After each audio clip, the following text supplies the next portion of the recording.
नाज़रीन, एक बार फिर आपको खुशामदीद कहते हैं इस्लामाबाद से और नेशनल प्रेस क्लब से। और इस वक्त हमारे साथ तकरीबन यहाँ ट्रेडर्स हैं, क्लर्क हैं, यहाँ पे स्टूडेंट्स हैं, यहाँ पे मजदूर हैं, भट्टा मजदूर हैं। इनसे हम कोशिश करेंगे, मुख्तसर टीचर्स भी हैं, मुख्तसरन सबसे बात करने की कोशिश करेंगे। प्लीज़ थोड़ा मुख्तसर रखेंगे तो बात हो जाएगी जी। Professor Mohammad Arif, chairman all Pakistan government employees confederation Punjab. मैं अरबाब इख्तियार से पूछता हूँ कि ये पाकिस्तान के वसाइल और रसाइल ये कहाँ गए हैं? आसमान उठा के ले गया, ज़मीन में दफन हो गए, या अरबाब इख्तियार खा गए? मैं ये समझता हूँ कि पाकिस्तान में सबसे बड़ी करप्शन की और बजट की जो खराबी की जड़ है वो ब्यूरोक्रेसी है, एस्टेब्लिशमेंट है, और ये अफसरशाही है और सियासतदान है। और ये मैं बात कहना चाहूँगा कि ये दारुल खिलाफा यहाँ पे तकसीम है कि अभी जो हमारे इंसाफ का इदारा है सुप्रीम कोर्ट, उन्होंने कल अपने लिए पैकेज कोई और रखा है, गरीब के लिए पैकेज कोई और है। जो ये इस्लामाबाद में सर्विस करते हैं, जो बड़े शहरों में सर्विस करते हैं, उनके अलाउंसेस कोई और हैं। बहुत बेहतर, जो दूर दराज करते हैं उनके अलाउंसेस कोई और हैं। बहुत बेहतर, बहुत बेहतर। अच्छा, बहुत बेहतर, आपकी बात हो गई है जी। मैं यहाँ हाउस वाइफ बैठी हुई है, उनसे मैं इनसे बात, देखिए बहुत लंबी बात होगी, मेरे पास टाइम नहीं रहेगा, मुझे बहुत से लोगों से बात करनी है। आई एम सो सॉरी जी। मैं ये कहना चाहती हूँ, पहले भी आपके आने से पहले मैंने ये कहा था कि जो आप लोग ये साल के साल बजट का हमारे साथ मजाक करते हैं, आए क्यों करते हैं गरीब के साथ? क्योंकि गरीब को तो हर रोज़ एक नया बजट आप लोग दे देते हैं। रोज़ाना आप उसके यूनिट बढ़ा देते हैं, बिजली के, गैस के यूनिट बढ़ा देते हैं, हर अशिया खुर्द पे आप लोग पैसे बढ़ा देते हैं। हम अपने बच्चे कहाँ से पढ़ाएं? कहाँ से हम अपने बच्चे पालें? एक बेनज़ीर इनकम सपोर्ट तो करते हैं, गरीब सपोर्ट प्रोग्राम क्यों नहीं करते आप लोग? बजट में गरीब सपोर्ट प्रोग्राम रखे, बेनज़ीर सपोर्ट क्यों रखा आपने? गरीब सपोर्ट प्रोग्राम रखे और बजट सपोर्ट। ओके, बहुत बेहतर, क्विकली ये इधर, फिर मैं आपके पास आ जी। इस वक्त अगर कोई टैक्स देता है तो वो गरीब मुलाजम जो 16वें ग्रेड तक है, 17वें वाला जो टैक्स देता है वो फ्यूल एडजस्टमेंट और TADA में रिकवर करके अपनी जेब में वापस ले लेता है, या गरीब मुलाजम देता है 16वें ग्रेड तक का, और या स्मॉल ट्रेडर्स देता है। 1800 अरब रुपए की टैक्स चोरी अगर ये रिकवर कर लें, अगर ये अमीरों पर तो टैक्स लगाते नहीं हैं, इन्होंने 1 रुपया वेल्थ टैक्स नहीं लगाया, और टैक्स लगा के कहते हैं कि जनाब ये तो गरीबों पर तो कोई टैक्स नहीं है और हम अपने पाँव पर खड़ा होना चाहते हैं। वजारतें ये रेवड़ियों की तरह बांट रहे हैं। और जब इनसे सवाल किया जाए, मैं सिर्फ वड़ाई साहब को नहीं कहता, जब इनसे सवाल किया जाए, जो भी मरकज़ में बैठा हो, वो कभी पंजाब में घुस जाता है, कभी बलोचिस्तान में घुस जाता है, वो जवाब देना गवारा नहीं करता है, वो दूसरों को कहना शुरू कर देता है कि दूसरों ने ये कर दिया था, वो बहुत बेहतर, बहुत बेहतर। यहाँ पे भट्टा मजदूर बैठे हुए, उनके पास भी आप प्लीज जाइए, और ये इनसे पहले ले लें, इनसे ले लें एक होने पे जी।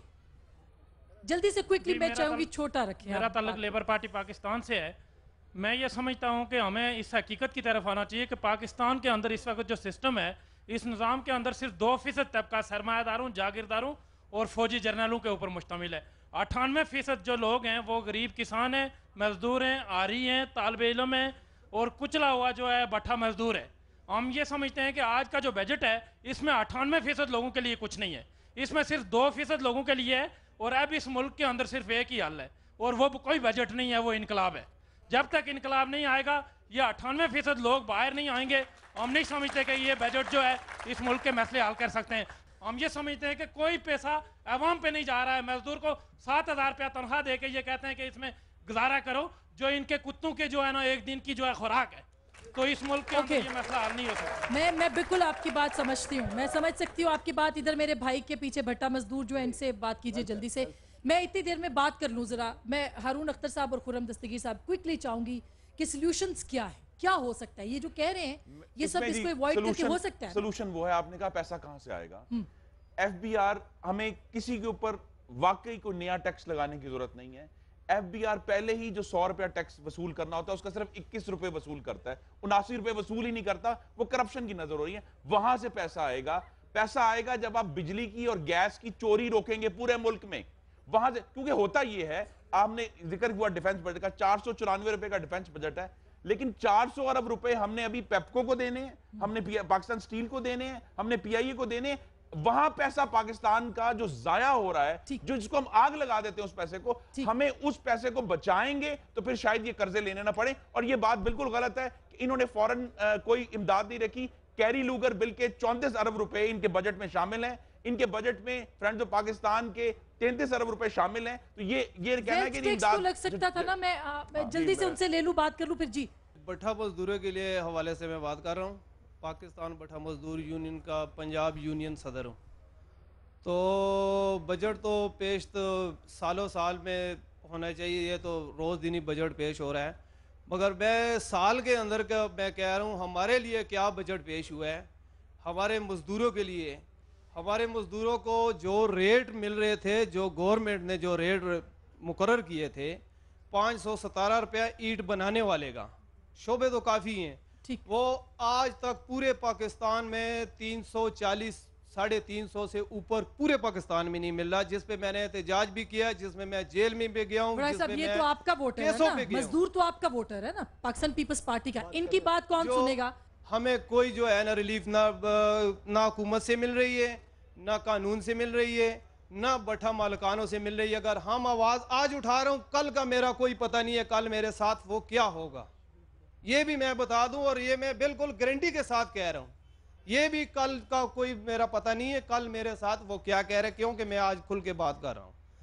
तो ये हमारे लिए, ये आप बिल्कुल आप हमारे लिए, ये मैं पीपल पार्टी से अभी इस वक्त मैं कह रहा हूँ, हमारे लिए ये भट्ठा मजदूरों पे ये पिसा हुआ तबका जो जुल्म रोज पे रोज हो रहा है, 170 रुपया हजार के पीछे हर एक इंसान के लिए, एक शख्स के लिए वो खा रहे हैं। बहुत बेहतर, बहुत बेहतर। ये जो ज्यादती है, इस्तेसाल है। जी हारून अख्तर साहब। देखिए आसमा, बात ये है कि क्या करना चाहिए। आवाम बैठी हुई है, इसलिए ज्यादा टेक्निकल नहीं हो सकते। जब हर कोई अपना टैक्स पे करना शुरू कर देगा, जब बड़ी बड़ी कोठियों वाले अपना टैक्स पे करना शुरू कर देंगे, जब बड़ी बड़ी गाड़ियों वाले टैक्स पे करना शुरू कर देंगे, जब हर वो आदमी जो गरीब ना हो मगर इस मुल्क से पैसा कमाता हो अपना शेयर पे करना शुरू कर देगा, जब प्राइवेट सेक्टर में कॉन्फिडेंस आएगा और वो फैक्ट्रियां लगाएगा, कारखाने लगाएगा और बिल्डिंग्स बनाएगा ताकि भट्टे चले, ईंटें बिकें, इनको जॉब मिले, इनको मजदूरी मिले और पूरी इकोनॉमी जो बढ़े। हमारे इर्द गिर्द इंडिया में भी इकोनॉमी बढ़ रही है, श्रीलंका में भी बढ़ रही है, चाइना में भी बढ़ रही है। अगर उन मुल्कों में हो सकता है तो हमारे मुल्क में भी हो सकता है। इन सब का स्टेटस जो है अपग्रेड होगा। ये सब गुर्बत जो है ये महंगाई और बेरोजगारी की वजह से हो रही है। जब तक इकोनॉमिक पॉलिसी ठीक नहीं होगी, इनकी ना महंगाई कम होगी और ना बेरोजगारी कम होगी। ये ओवरऑल है और उसके लिए जो हुकूमत पावर में बैठी होती है उसका एक विजन चाहिए होता है। और उसका ये बताइए सफदर बड़ाई साहब कि विजन क्या है, आप क्या देख रहे हैं, ये बेरोजगारी और महंगाई कैसे खत्म होगी? ये बात है कि वजीर खजाना ने आज मान लिया है कि मुल्क में 13% इन्फ्लेशन है। वजीर खजाना ने आज इतराफ किया है कि मुल्क में 14% इन्फ्लेशन होगी और उसको रोकने के लिए उनके पास कोई प्रोग्राम नहीं है। क्या सारी सियासी जमातों को बैठना नहीं चाहिए? पीपल्स पार्टी की बेशक हुकूमत है लेकिन ये मुल्क का मसला है। ये बिल्कुल ना देखे जाने वाले, ना समझने वाले क्राइसिस से हम गुजर रहे हैं, उसका सबको मिलकर इदराक करना चाहिए ना। क्यों ऐसा नहीं हो सकता खुर्रम साहब? नहीं, देखिए अगर हुकूमत में खुद वो इनिशिएटिव नहीं है, वो वलवला नहीं है कि हाँ जी हमने पेप्को को दुरुस्त करना है, हाँ जी हमने बिजली की चोरी रोकनी है, हाँ जी हमने गैस की चोरी रोकनी है, हाँ जी हमने एफबीआर की टैक्स की चोरी रोकनी है, हाँ जी हमने एनआईसीएल की और हज की करप्शन रोकनी है अपने रैंक्स में। जब हुकूमत में ये इनिशिएटिव ही नहीं है जो वो खुद कर सकते हैं, उनको इजाजत की जरूरत नहीं है, उन्हें आईएमएफ से कर्जा नहीं लेना इसके लिए। अगर उनमें अगर ना नीयत है, ना सिम्मत है, ना हरकत है, तो फिर ऑपोजिशन उनकी मदद नहीं कर सकती। आज ही अपनी नीयत दुरुस्त करें, हरकत लें, हम इनका साथ दें। फराज साहब से मैंने फाइनल वर्ड्स लेने। एप्का के सदर हैं ये, ऑल पाकिस्तान क्लर्क एसोसिएशन के। जी असलम खान मेरा नाम है, मरकजी सदर ऑल पाकिस्तान क्लर्क एसोसिएशन का। मैं आज इम्तियाज साहब से सवाल करना चाहता हूं कि आज हमारे पूरे पाकिस्तान के सरकारी मुलाजमीन जो मेरे साथ आज बैठे हैं, आज सारा दिन महंगाई के हाथों यहाँ पर महंगाई का मातम करते रहे। हमारे किसी भी हुक्मरान को इतनी जुर्रत नसीब नहीं हुई कि आकर इन लोगों के सर पर हाथ रखते कि इस मुल्क के अंदर जो महंगाई है वो क्या। आज तो जो आप लोगों का जो हम देख रहे हैं, हमें तो सोल्यूशन कम और तंज और मजाक का ज्यादा प्रोग्राम नजर आ रहा है। यहाँ पर मैं कहता कि आज ये बात होती कि यहाँ पर बैठे हुए लोग 5 अफराद खाना का बजट बनाकर बताते हैं आवाम को कि 5 अफराद खाने के बजट पर कितना खर्चा आता है। कोई क्या बात कर रहा है, कोई क्या बात कर रहा है। इससे तो अच्छा ये होता कि किसी कच्ची आबादी में किसी महल्ले की औरतों से ये अच्छा प्रोग्राम करा लेती तो पूरे पाकिस्तान के लोगों को वाह वाह करते। वड़ाई साहब मैं मेरे लिए वाकई आपके लिए भी आई कैन अंडरस्टैंड कि जो अवामी नुमाइंदे हैं वो इससे भाग नहीं सकते, मगर ये अवाम की आवाज़ है, इसका क्या करें? आप देखें कि सिर्फ फ्लड में 800 अरब रुपया जो है वो गया है। ये अब किसी हुकूमत का तो नहीं है, ना ये PMLQ का है ना N का है। 800 अरब का वहाँ नुकसान हुआ है, तो वो कौमी खजाने से जाएगा। आज जो मुल्क में जंग है, मैं उसका नहीं कहता कि ये किसने शुरू की, फिर वही इख्तलाफ आपको नजर आएगा, लेकिन एक हकीकत है कि एक जंग है। सिर्फ ये मेहरान का वाक़या हुआ, अरबों रुपए, 1 अरब नहीं अरबों रुपए का कौम को नुकसान हो गया। तो ये सारा कुछ जो है हम सब मिलकर बर्दाश्त हमने कर, ठीक, ये कोई ऐसी बात नहीं। मेरी बात सुन ले, मेरी बात सुन, लेकिन ये दहशतगर्दी के खिलाफ जंग है वो हुकूमत के बेहतर इंतजाम को नहीं रोक रही, वो आपको नहीं रोक रही। क्यों नहीं रोक रही? क्यों नहीं रोक रही? ये आपने क्यों शुरू कर ली थी? 86 में आप जनरल ज़ियाउल हक के साथी थे, आपने क्यों शुरू कर ली थी? जो गैस की चोरी हो रही है, आपने कैसे लगा दी?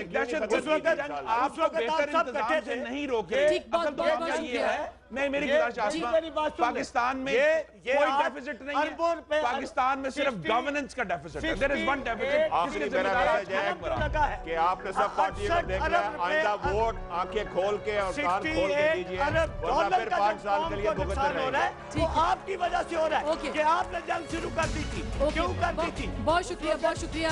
हमारे अवाम के मसले बिल्कुल हैं, पाकिस्तान के मसले भी हैं। पाकिस्तान बहुत ही नाजुक हालात से गुजरा, इससे भी कोई शक नहीं, लेकिन क्या अमीरों पे टैक्स नहीं लगना चाहिए? क्या अमीरों को टैक्स नेट में नहीं लाना चाहिए? क्या टैक्स सिर्फ गरीबों के वास्ते है? और क्या पाकिस्तान की सारी सियासी जमातें इस मौशी बहरान से निकलने के लिए एक जगह नहीं खड़ी हो सकती? इस पे सोचिएगा, फैसला आपका।